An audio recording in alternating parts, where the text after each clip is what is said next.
Pura Luca Vega, mga sangkay, may sanib na nga ba ni Satanas? Ito po yung ating pag-uusapan ngayon.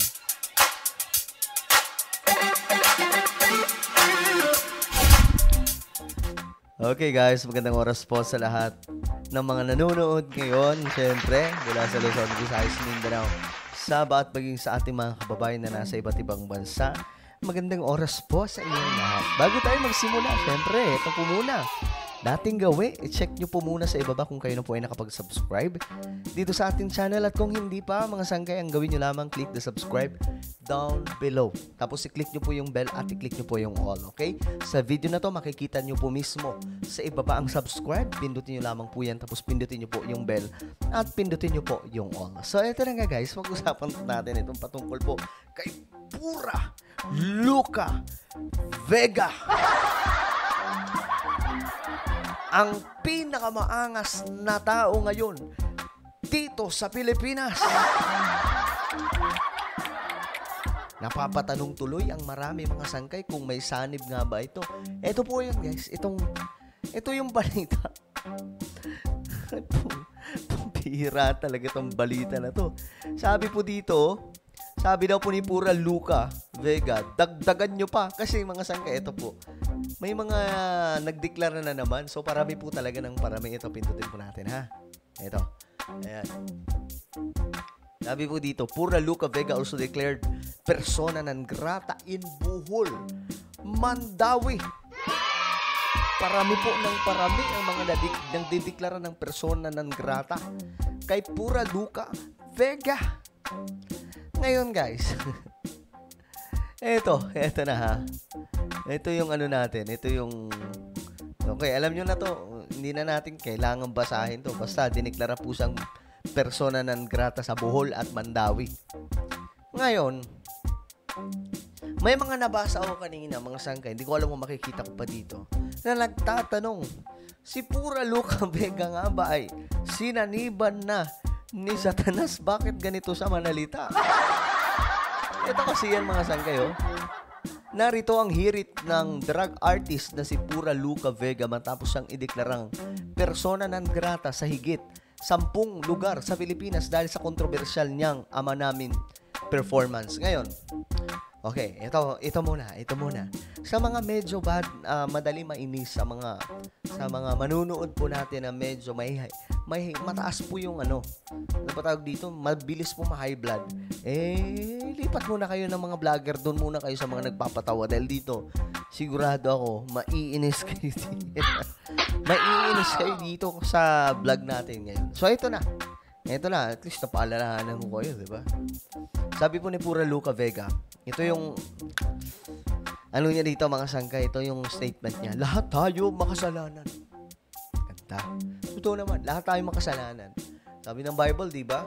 For all have sinned. Hindi tayo perpekto, tama? Totoo naman, hindi talaga tayo perpekto, Pura Luca Vega. Do not do unto others what you do not want others to do unto you. Golden rule lang po yun. Sabi po niya. Pero dito tayo, Mr. Pura Luca Vega. Lahat tayo makasalanan. Totoo yan. Hindi tayo perpekto. Totoo yan. Pero hindi kasi yan ang pinag-uusapan. Ang pinag-uusapan dito, yung wala mong habas na ginagawa, na ipinagmamalaki mo pa. Hindi ka na nga nahiya. Pinagmalaki mo pa. Hindi ka na nga tinamaan ng kapal ng mukha. Mali. Hindi ka na nga tinamaan ng hiya. Inano mo pa, tawag dito, pinagmalaki mo pa sa buong mundo. Na ito lamang na ginagawa niya isang magandang gawain. Diba? Ilan dyan na mga mangmang, ituwang-tuwa pa sa ginagawa. Ilan lang naman. Kasi buong Pilipinas, Mr.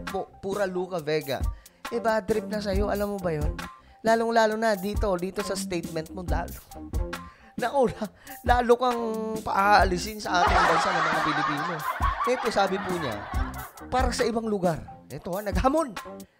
Tigas talaga yung...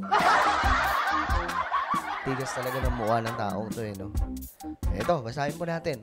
Para sa ibang lugar na gusto pang magpersona ng grata dyan, dagdagan nyo pa. Pakialam ko. Uy. Ito yung sinasabi ko mga sangkay, na tila ba itong si Pura Luca Vega, sinaniban na yung utak niya ni Satanas. Okay, opinion lamang po natin ito. Tila baga na naposes na po ang taong to ng demonic forces.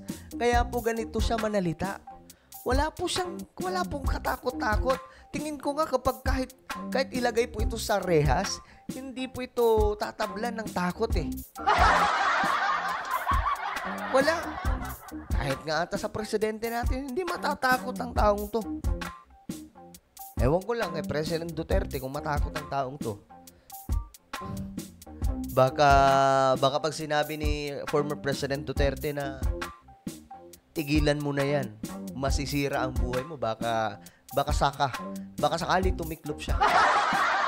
Pero this time guys, tila baga, ito pansinin nyo lang, para pong sinaniban na ang taong to ni Taning, ni Satanas, kasi wala nang ang hiya. Ang kapal-kapal pa talaga ng mukha para maghamon dito na dagdagan pa. Pakialam, ito dagdagan nyo pa, sabi niya. Hindi, mag-sorry na lang sana, diba? Mag-apologize na lang sana, pero hindi. Laban kung laban. Matindi din ang taong to. O, ayan, mga sangkay. Pura Luca Vega, galing ka bang impyerno? Parang hindi ka nabigyan. Ha? Para kang hindi ka nabinyagan sa simbahan. Sabi naman, Diyos ko Lord. Luka-luka pa. Mag-ahit ka, sabi dito. Talagang ma-pride has consumed him. Ito sabi niya, talagang pride has consumed him. Okay? He could have just apologized in the first place. I agree. Nilamo na ang taong to ng pride. At alam nyo ba, ang pride na ito ay galing po kay Satan, Lucifer. Walang iba pong pride. Itong pride po talaga, galing po yan kay Satanas. Okay? Ano ang dahilan kung bakit po nag-aklas si Satanas laban sa ating Panginoong Diyos? Dahil po sa pride, dahil po sa pagmamataas, dahil po sa pagmamalaki. Naakala niya, siya rin po ay magiging katulad ng Diyos. Naging dahilan ng pagbagsak ng 1/3 na angels na naloko ni Lucifer. Because of what? Dahil po sa pride. At eto pong ginagawa ni Pura Luca Vega, tama po itong sinabi ni Joyce. Talagang pride has consumed him. He could have just apologized in the first place. Pero bakit? Ginawa niya ba? Ginawa niya ba instead na mag-apologize? Diba? Hindi po siya nag-apologize. True, exactly, tama, true, tama. Sabi po dito. Sabi dito, my point si Luca, lahat tayo makasalanan. Pero yung ginawa niya, hindi mo dapat ipagyabang pa. Kung nag-sorry siya, sincerely, at magpakumbaba. Correct, diba? Mag-sorry na lang eh. Hindi pa magawa. Diyos, ay nako. Ay nako naman. Pipitikin ko yung ano mo. Nako naman, nako. Oh. Ngayon, mga sangkay, ito. Nandamay ka pa, oo, lahat tayo makasalanan, pero di kami tulad mo, pati Diyos ginagawa mong content para lang sumikat ka. Correct. Diba? Ito mga sangkaya, tingin ko talaga may sanib na itong si Pure. Kumbaga, ginagamit po siya ng demonic forces para guluhin po. Biruin mo, nagiging national issue na po ito sa ating bansa. Diyos mio, Marimar naman. Bakit ka ganyan, pare? Tapos, ito pang mga mangmang dyan, itong ilan sa mga mangmang, sasabihin pa nila na ano daw po ito, bahagi lamang ito ng art at freedom of expression ng ating bansa. What? Mga wala sa ayos no? Sabi naman ng isa, okay, wait, your wish will be granted. Antayin mo lang hanggang sa ilalim ng lupa ka na titira. Sabi ng isa, nagyabang pa, humingi na lang sana ng tawan. magpakumbaba. Ang mali ay hindi matatama ng isa pang mali.